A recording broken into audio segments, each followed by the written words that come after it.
soda in my life. If I don't have more soda, I can't live. I can't live. Welcome to Good Burger, home of the Good Burger. Can I take your order? I don't think they can hear me.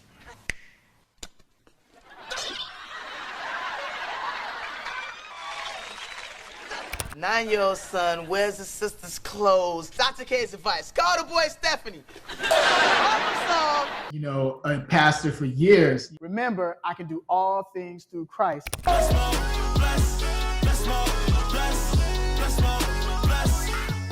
And forgave her, you know, and let go of that anger and forgave her, right? She said also, too, she has done some things as far as, like, putting a hex on you. These different things she has done. Ah, the nostalgia of the 90s. If Nickelodeon was your jam back then, there's no way you missed Kel Mitchell. He had us all laughing our heads off as part of the legendary sketch comedy All That. You call me Barry, and my name is Perry. Okay. That starts with a P. I'm Barry the plumber. That's two P's. And then took the hilarity to new heights with Kenan and Kel. Remember? Who loves orange soda? Kel and Becky love orange soda. Yep, that Kel. Fast forward a couple of decades, and Kel Mitchell seems to have faded from the limelight. But let's set the record straight. He didn't disappear completely. Now when I look back at it, in a symbolic type of way, there was a death. When you think about it, you know what I mean? Where it was, you have to have a death to self. Right. And really live for Christ. And that's really what happened for me when you think about it. But when it was going on, it was kind of crazy where it's like, well, I'm alive. I'm doing my thing. Kel Johari Rice Mitchell, born August 25th, 1978, is a true jack of all trades. Actor, comedian, pastor, rapper, singer, TV host, you name it, he's done it. Sure, but let's give Kel some credit. The man has racked up an impressive list of over 80 film and television credits since that iconic show wrapped up in 2000. Of course, it all began with All That, where Kel and his comedy partner in crime, Kenan Thompson, had us cracking up for 5 hilarious seasons from 1994 to 1999. Then came Good Burger in 1997. Excuse me! I need a little help, please. Welcome to Good Burger, home of the Good Burger. Can I take your order? Where Kel brought the quirky Ed to life, a role that's still a fan favorite today. But don't think Kel's talent stopped there. He earned 2 Emmy nominations for his work as T-Bone, the lovable pup on Clifford the Big Red Dog. Good job, T. I feel tougher already, Cleo. And his voice has popped up in animated hits like The Proud Family and Half and Half. Hey, I'm looking for a Mona Thorne. Oh, do you have an appointment? Hey, you're the guy from the tape. From 2015 to 2019, Kel made a big comeback on Nickelodeon, playing the flashy and unpredictable Double G on Game Shakers. What makes you think you kids can go around stealing people's music? Well, piracy is not a victimless crime! And just when we thought he'd done it all, Kel surprised fans by stepping into the music world with his 2023 hip-hop single, Go Time. Iconic is Heaven and Kel, a biblical tale of staying from hell. Proving he's still got that spark. But between his days as T-Bone and stepping back into the Nickelodeon universe, Kel was practically a ghost. Seriously, he dropped off the radar completely, and it turns out he was facing some incredibly heavy personal battles. So when did you turn your life over to God? Man, so within this process, I grew up in the church. Yes. Right? And so, but there's a difference between knowing God and having a relationship with God. Okay? And so definitely grew up in the church. My grandfather was a pastor as well, right? But as I went through the process of just within life, you know, that we touched on a little bit within this conversation, and I went on. When I was very young, there was an evangelist that spoke over me and was like, this one can see. You know what I mean? And she said that. And I had to understand where I know that there's a God. And the reason I know is because when I was at the process of that moment, when that happened, and I said, I'm going to change my life around, what I did was I found a church in Canada, right? I found a church in Canada, and that's why, shout out to Canada. the love for Canada there because of that transition. And it was just a church that was around the corner. I just went walking. I said, the first church I see, I'm going to go in there, right? And I rededicated my life to Christ within there, right? I did that. And had already done it before, right? So after I do that, it wasn't like everything changed. Where I grew up, I'm thankful, to be doing what I'm doing, and I want to be a positive example for my family and my kids and all that stuff like that. Let's go back to 1999. Kel, just 21, and at the height of his Kenan and Kel stardom, married Taisha Hampton, who he believed was the love of his life. Sounds like a fairy tale romance, right? But hold on, this love story came with a ton of drama. I remember she was just like, yo, I want to have an abortion. Right? And dealing with that too as well, with no one knowing. No one knowing. So no one knowing we're doing that, and I'm still, hey, welcome to Good Burger, home to Good Burger, doing all these shows, making people laugh. That happens, and then what I end up doing right after that, ended up getting her pregnant again, throughout that process, even after we had the abortion. And then ended up getting married, right, as well. I ended up marrying my ex-wife, because we had another baby. We had the baby, right? We had the abortion, but then we had a baby. And she ended up telling me that the baby that was aborted wasn't mine. So I flipped out, to be young, too, in college, and then on a television show, and then you also have someone pregnant at this point, and you're on a kid's show. And this was the first time I actually started dealing with emotions. To make matters even more complicated, surrounded by friends his age who were living it up, spending money, and enjoying the perks of fame. Meanwhile, he was pushed into married life and parenthood at 21 when Taisha got pregnant again. In a rush to do the right thing, he committed to a life he barely understood. And if that wasn't enough, the confession that her earlier pregnancy wasn't his meant their entire marriage was built on a foundation of painful deception. By 2005, Kel Mitchell was crushing it in his career. The guy from Chicago had made a serious name for himself, branching out into movies and popping up in some big-time cameos. But while everything seemed golden professionally, his personal life? Well, that was a complete mess. So, here's where things get wild. Kel found out that his wife at the time, Taisha Hampton, wasn't exactly keeping her vows. Yep, she was cheating, even while they were married. And as if that wasn't bad enough, Kel once walked in and caught her with one of her side guys. We walk in, I walk in there and I'm just like, hey, okay, so this is what's going on. Okay, cool. You know what I mean? All right, and this is what you're doing? Okay, so, and I walk out, because I'm not about to fight over someone that... she already made a decision. Yeah, you made your decision. We'd been through it. Did she come out and let me explain? Yeah. But hold on, it gets even crazier. According to Kel... We was trying to make it work for the kids. You know what I mean? Trying to make it work for the kids, but it just wasn't working out. You know what I mean? Trying to make it work, and she ended up getting pregnant by another guy. Now, how that situation happened was that I was at the hospital. She had a sickle cell trait, so she ended up, I'm thinking it's that. We go in there, and the doctor comes in and says, yeah, so you lost the baby. And I was just like, hey, yo, what? You lost the baby? And I'm like, oh, I know that's not mine. But she also put some kind of hex on him. Seriously. Remember, he got us all together one time to pray. And she was praying over everybody. It was me, Essence Atkins, a bunch of different other actors that were there. When she started praying over us, right, there was this moment where everybody just started spitting up, throwing up. I'm going to get deep with you real quick, okay? So it was like an exorcist type of moment, with everybody. And I walk into this situation where I'm like, hey, yo, what is really going on? What's going on? And, now this process, I'm walking in, I'm dating the girl that I'm dating at that time. We all walk in there, and she notices, Chico's mom notices that, I'm going through, some things. She said, come here. I said, okay. She said, you need to forgive some people, and you need to say that person's name out loud.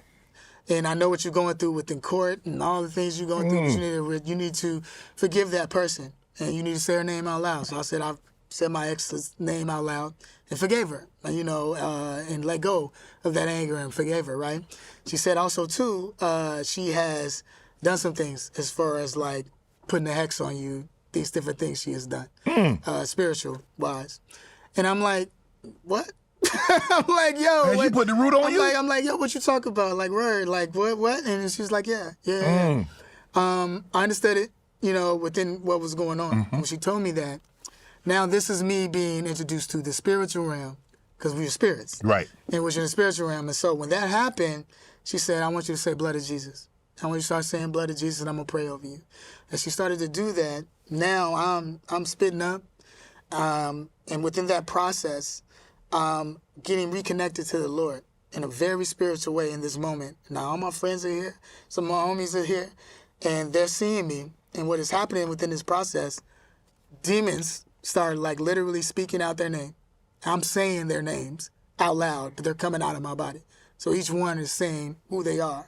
So imagine I'm watching this as this is happening to me.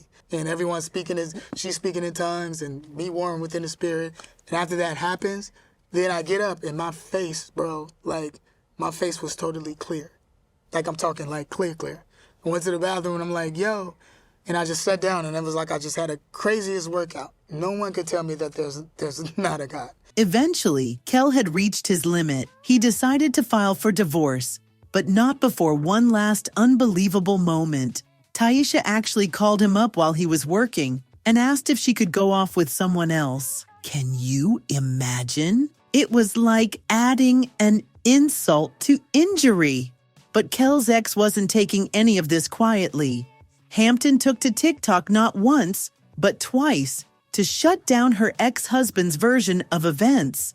In her words, Kel's accusations, ridiculous lies. She insists she never cheated and definitely didn't get pregnant by anyone else. And as if that wasn't enough, she's even got DNA tests to prove Kel's the father of their 2 kids. Talk about receipts. But Taisha didn't stop there. She's got her own list of accusations, calling Kel a deadbeat dad. She went so far as to change the kids' names. She alienated me from my children. And so the thing of it is that I talk to fathers a lot about this process because, we have baby fathers and that don't want to be there, but I definitely wanted to be in my children's life, right? My 2 oldest children, Lyric and Allure, right? And the thing about it within that process where when that was taken away to a thing where I'm going to court, right? And I'm fighting to see my children. And even hinting that he's the one who's got some demons to face. She refutes his story about a hex and instead claims he's carrying a lot of past trauma. Do you remember taking your kids' money?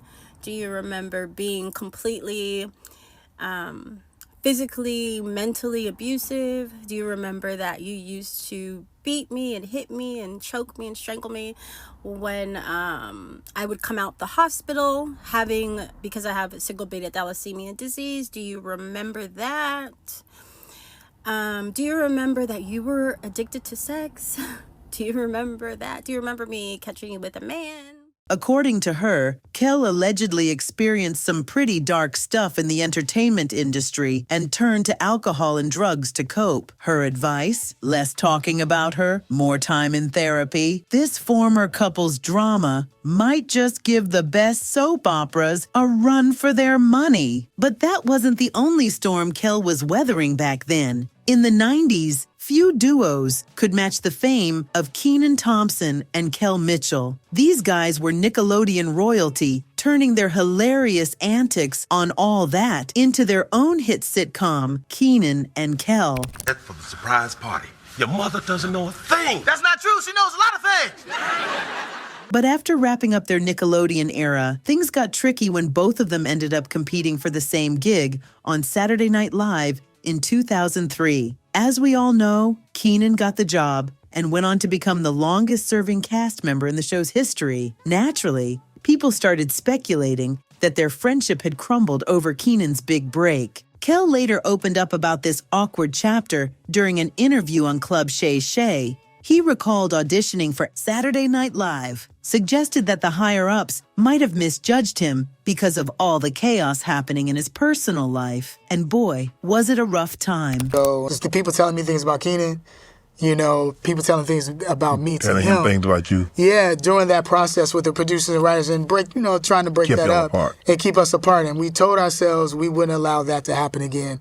And we really did that. Around that period, Kel's world was falling apart. Work opportunities had dried up, his first marriage was crumbling, and he was battling some serious demons. As he revealed to people, he felt like he'd hit a wall, and in that desperate state, he turned to drugs, spiraling deeper into darkness. It was an isolating and hopeless time, and Kel found himself completely cut off from everyone, trying to navigate this painful chapter alone. One night, it all became too much. Alone in a hotel room, Kel was ready to give up, but just as he was about to take that final, irreversible step, he heard a voice, an undeniable presence, that urged him to stop and step away. It was a moment that changed everything. I heard something tell me, hey, yo, Kel, get into a room, lock the door, and get off this balcony. I know that was God now. But at that time, I said it was a person, but I know it was God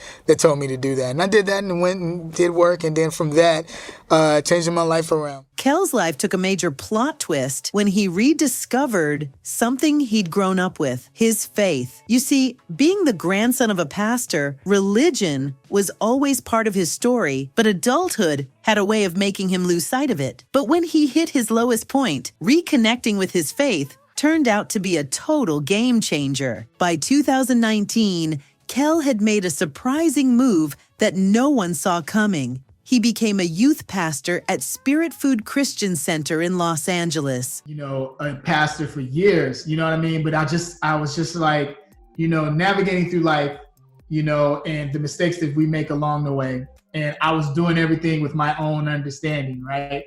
And it was getting me hitting a wall and hitting emotional walls and obstacles. And then when I just said, you know what, I'm going to surrender all to God, and that's what I'm going to do.